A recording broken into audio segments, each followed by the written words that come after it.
Dude, we got some exciting stuff coming up. Dude, we do. We got Supercross finale. Yes. Outdoors. Yes. We got a couple really trick-looking RideJBI suspension shocks, to be exact, up on the table here. We do. Yeah, man. We're as fun as these videos are, we're still very hard at work. Yeah. Working on development of settings for every brand bike that we're out there. And I'm excited that we just finished building our 2023 to current JBI R&D KYB shock. So this will fit any YZF model from 23 to current, so 24. And this will be our R&D test shock for it. Without going into too much details, we've got a good JBI spec revalve on it for a motocross setting. This will match the front forks that Ryan Ritter has been testing for us. And we got some cool parts in our comp adjuster as well. We're also picking up where we left off on our WP linkage shock development as well. We've been really happy with the progression we've made so far. So we haven't done a lot of revalves or testing just because we're really pleased with the settings we have, but there's always a chance to get better. One thing we did get is we got a nice Kashima coated tube. We sourced this from our friends at K-Tech. This is nice because that way we don't have to send off our tube and wait about a month for that to get coated. So I'm excited to get this installed on there and also do some additional settings update.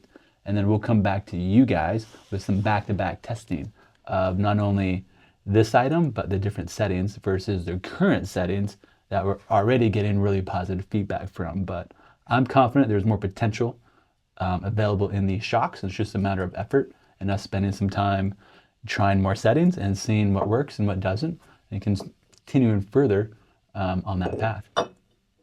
Dude, and the Kashimas are like a perfect match between the K-Tech tube and the JBI suspension bladder kit. Good point. For that shock, dude. It matches to a T. Yeah, it is very close, which how coincidentally nice. Yeah. For that to work out. So I'm excited. That's going to be good looking shock. We've already got our JBI motocross spec in there that we sell. People have been really pleased on that. But again, I think there's potential for more. We already DLC coded that shaft and it's got our JBI bladder kit on it. But again, we're going into more detail on that on another video. So just keep a watch out for those coming. We do have a lot of videos already of testing and developing the current settings we have, and also videos on the front forks for these YZF models. And soon we'll be doing testing on this shock to share that with you guys. So keep a lookout for that. Yep, stay tuned. So make sure you subscribe to the RideJBI YouTube channel. But as you can see, we have the track map for round 17 at Salt Lake City. Yes. For the finale, Monster Energy AMA Supercross. And the topic of today's video is who is going to win the 250 West Coast Supercross Championship. Yes. And it's this close. It's really this close between RJ Hampshire, Rockstar Energy's Husqvarna's RJ Hampshire, and Pro Circuit Monster Energy Kawasaki's Levi Kitchen. Yeah, it's well, on my side, I'm Team RJ. I mean, I think he's the one to go for the championship, and I think you are. I'm on the other side of the fence. Yep. I am Team Chef all the way. I love both riders, by no means is me choosing one saying I like more than the other. But I'll give you my reasons why after Anthony. Yeah. Oh, okay. Or first, we want to check out the track. Yeah, let's do it. So Salt Lake, is that an open stadium or closed stadium that we're racing this weekend? Open stadium, and weather's always a factor. Springtime in the Salt Lake City area. What do we got for weather? Some rain. Yeah, it looks like rain today, which is Monday. Rain Tuesday as well, and then the weather starts taking a turn for the better towards the weekend. It looks like on Saturday, 73 degrees is the high and sunny. So any of our viewers in Salt Lake, let us know what the rain is like right now. Like, how is the weather out there? And you think this forecast will be accurate come race time this weekend? Yeah, we hope so. We hope it's a dry race. I think we're all tired of the mud races. We've had way too many this year. It's got to be a record. Yeah. We'll do some deep dive stat digging on that to see like how many mud races, especially just in the Supercross season alone, were mud races compared to prior years. So yeah, that'd be a fun stat to dig up. Track looks pretty, say, traditional. Nothing really stands out to me of something new or just very different from the past. I don't mean that in a bad or good way. I'd be interested to see what race lines form and just how the track shapes up. Yeah, I think the floor space is pretty tight in the Rice-Eccles Stadium at Salt Lake City. One thing that caught my eye right away was the long start straight. So it passes, it crosses the start straight 3 different times. which is pretty neat as well. But the start straight seems to be quite long, so I think that's going to be good for separation. Especially, this is going to be a showdown race between the East and the West Coast, so it's something to keep in mind as well. So heading into that first turn, it's not a really tight 180 degree. It's a long sweeping 180 degree. If this is accurate, it looks like the inside of the jump face may be lower than the outside. So depending on who gets to start, it might be cool to see what jump line is favored. Yeah. Given the option.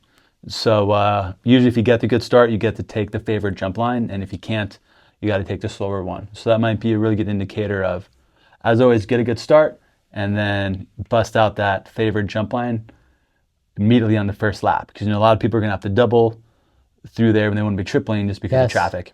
Yeah, and especially if the front runners for the championship get a bad start, I think start is very important in any Supercross race, but especially on this track, if you're stuck mid-pack and you're doubling this entire rhythm section right here, you're going to lose a lot of time if your competitor starts up at the front. Good point. So I'd look for whoever starts out front to be running up front the entire race, barring a mistake. Yeah, that's a very good point. The whoops look pretty long. Mm-hmm. Yeah, the whoops do look long, but they are capped at 9 this year. So no more than 9 whoops. 1, 2, 3, 4, 5, 6, 7, 8, 9, 10, 11, 12. So this isn't a visual representation then. Yes. So yeah, I think that rule is made up pretty early on. So they may have already had this track map already laid out and made, and then set that rule in stone after. Who knows if that rule gets changed heading into 2025.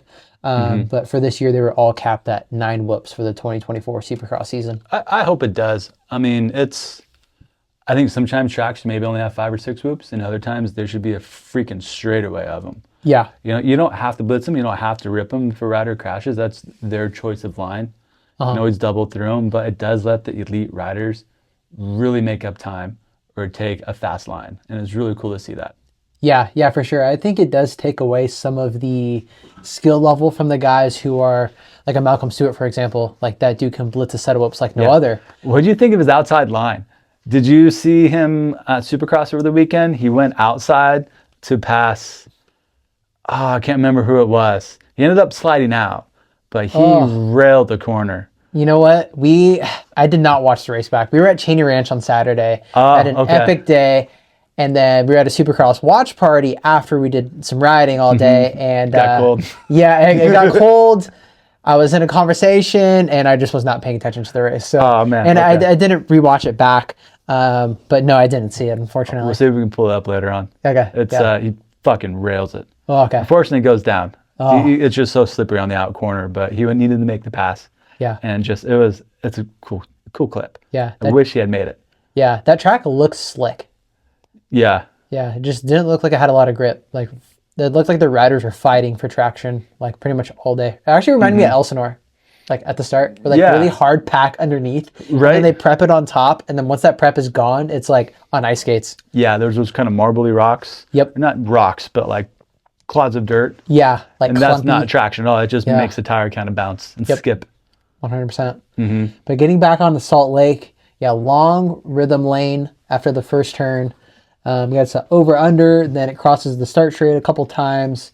So we expect 9 whoops that will lead into the finish line jump. I look for riders after the Supercross triple here.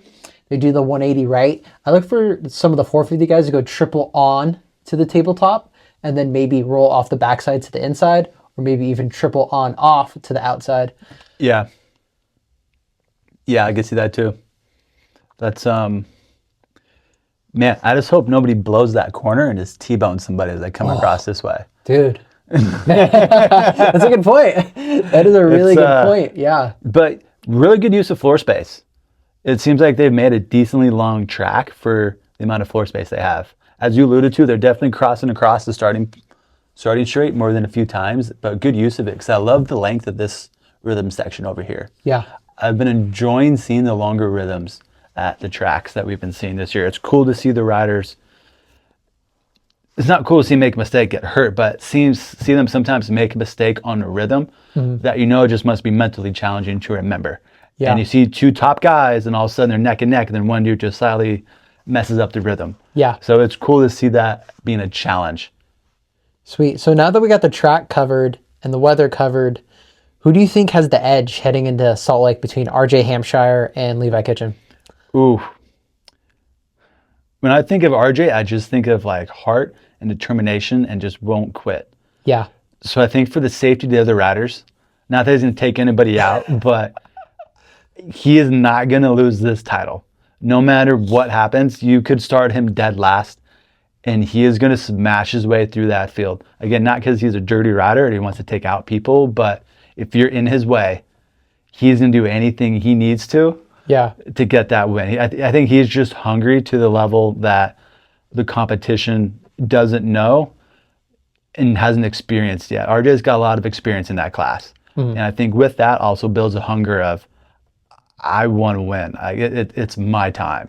Yeah. And it's maybe his time and on the clock as well of like future opportunities. And he's a family man, dude. You don't fuck with dads. Yeah.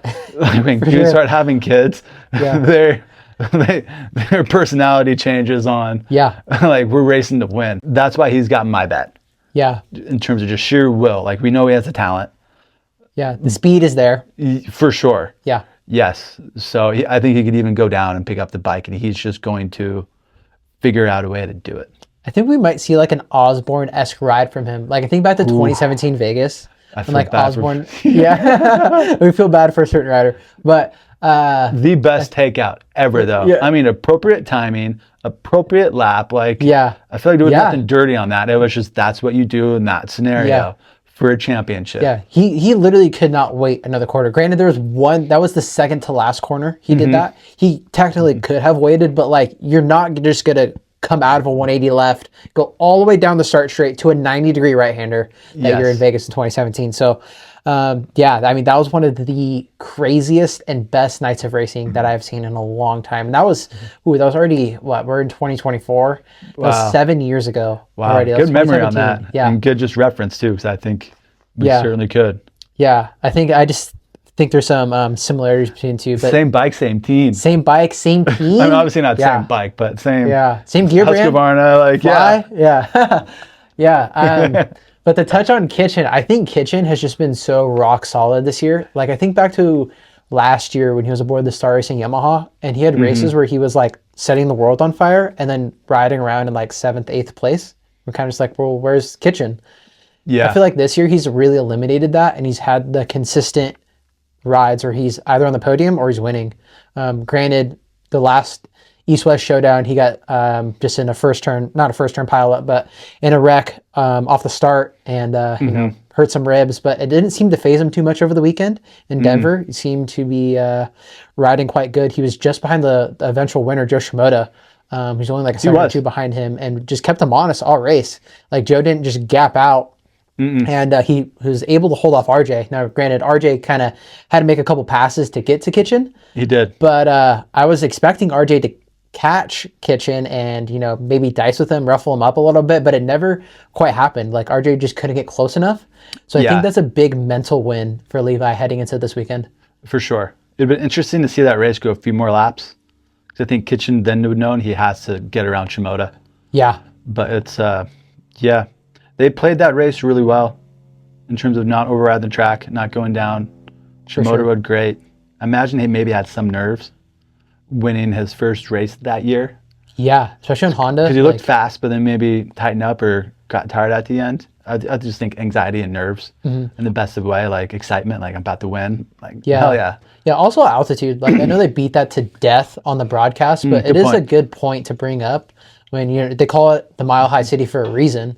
And I know when I go ride at altitude, whether it's mountain biking or dirt biking, like you feel it, you know what I mean? Yeah. So I think it's a good point to bring up, although like I said, they do beat that to death on the broadcast. And I get tired of hearing it. I'm sure everyone else does too. They do.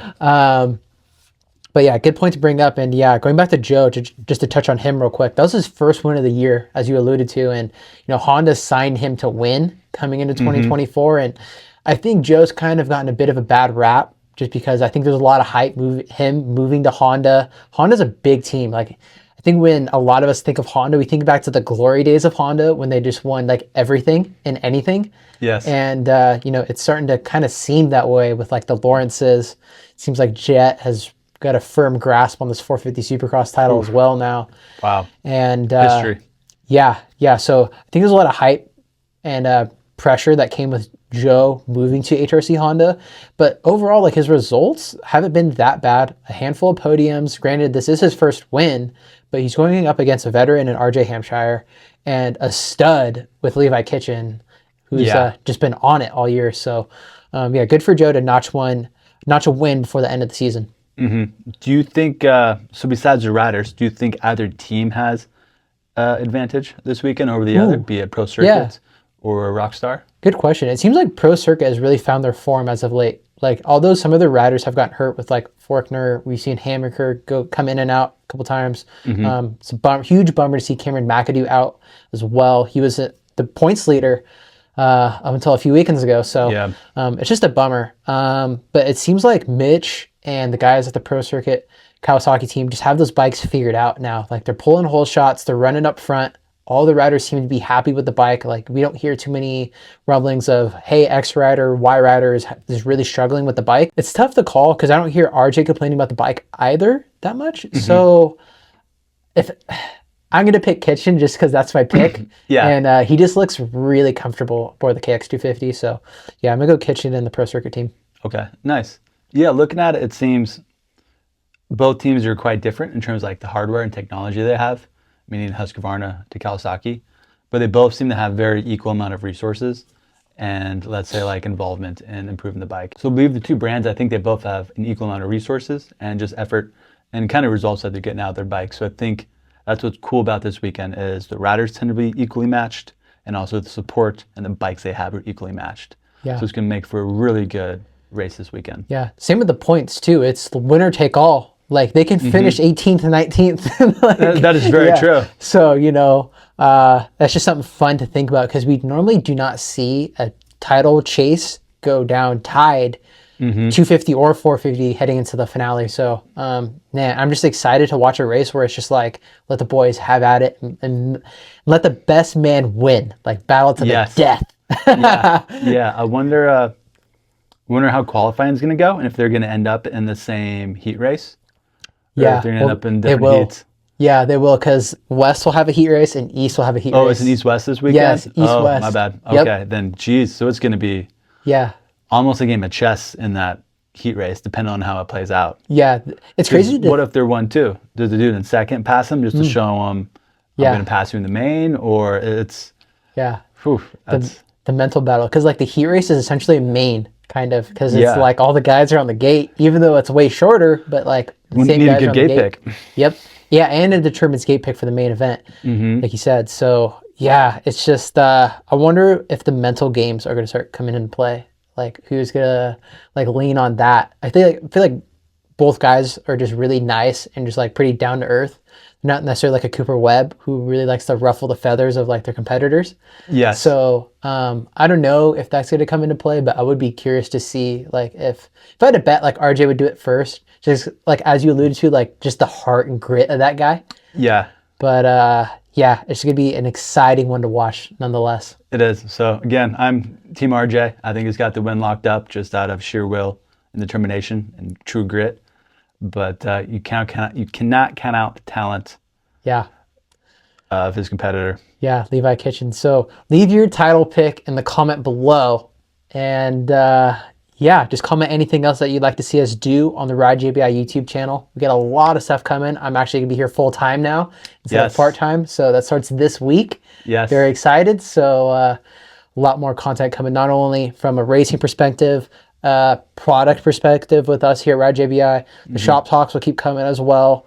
So just on all fronts, it's going to be super rad over the next couple months. Yeah, some great transparency. If you like what we've been doing up until now, I think you'll be really pleased with the direction we're going to keep going and maybe a few adjustments and changes we're going to do. And again, feedback is how we get better. That's true for suspension settings and rider feedback, and that is true for this content generation also, man. So we try to be very welcoming to everybody. So yeah, please let us know how we can do better. Yep. Thank you guys for watching per usual, and we will see you in the next one. Yes.